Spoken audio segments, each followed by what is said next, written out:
तो वह कहाँ मिलेंगे? तो कभी लोग घोड़ों पर भी बैठते हैं, कभी ऊंटों पर भी बैठते हैं। समझ आ रहा है? राजस्थान में चले जाओ, कई जगहों पर ऊंटों की भी सवारी होती है, गधों की भी होती है, उस पर भी अच्छा लगता है।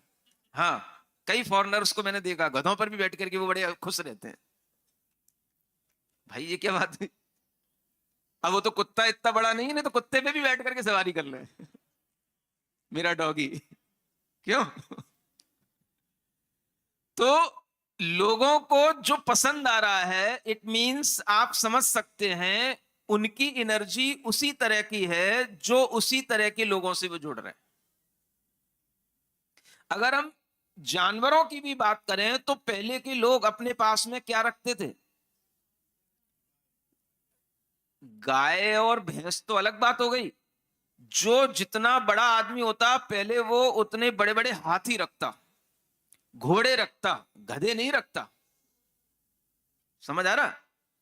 तो घोड़ों से, हाथियों के रखने से फिर भी जीव का एक वैभव बनता है, क्योंकि उनका कुछ लेवल होता है, उनके अंदर कुछ अलग पॉजिटिव एनर्जी होती है, उनके पास कुछ अलग नॉलेज होती है। वो फिर भी पुण्यवान जीव है, हाथी और घोड़ा। कुत्ता, समझ रहे हो ना? तो आज आदमी का लेवल कुत्ते के लेवल से मिलने लग गया है बस। और पहले जो चक्रवर्ती होते थे उनके वैभव में देखो कहीं कुत्ते का नाम आता है? क्या पढ़ते हो वो? है? 56,000 कुत्ते थे। है? करोड़ है कितने? 84, 84 लाख हाथी, उतने ही रथ।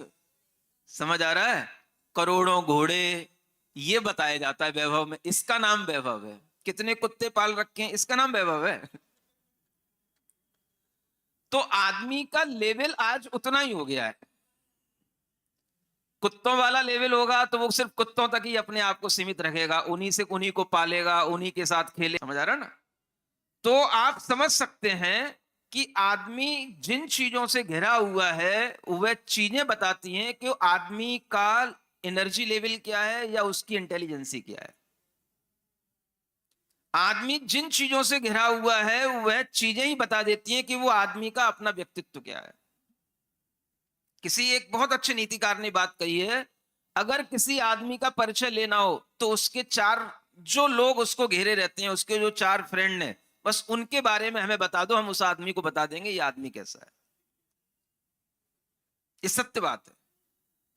तो घेरने का अपना एक विज्ञान है, मैं आपको बताना चाह रहा हूं। ये स्तुतियां हो सकता है यूं ही लोग पढ़ लेते हैं, हम भी पढ़ लेते हैं, लेकिन जब आज इन स्तुतियों पर हम वर्णन कर रहे हैं तो मुझे इसमें बहुत वर्णन में बहुत विज्ञान नजर आ रहा है। तो भगवान देवों से भी घिरे होते हुए सत्तमयी, सत्तमयी माने देवों में जो श्रेष्ठ है, मनुष्यों में जो श्रेष्ठ हैं, ऐसे श्रेष्ठ मनुष्यों से भगवान घिरे हुए हैं, सामान्य मनुष्यों से नहीं। तो श्रेष्ठ जो होते हैं वो आगे रहते हैं, जो सामान्य होते हैं वो पीछे रहते हैं। क्यों रहते हैं? क्योंकि श्रेष्ठ ही उनको समझते हैं। और श्रेष्ठ कौन होंगे? तो भगवान उस बालक के अंदर क्षायिक सम्यक दर्शन है, वह सम्यक दृष्टि जीव है, वह तीन ज्ञान का धारी जीव है, मति ज्ञान, श्रुत ज्ञान, अवधि ज्ञान।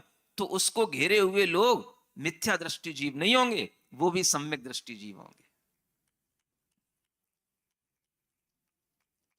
सुनते हो? इसलिए अगर आपको इस घेराव का विज्ञान समझना हो तो भगवान के इन गुणों को भी आप अपनी स्तुति का विषय बना सकते हैं। भगवान किससे घिरे हुए हैं?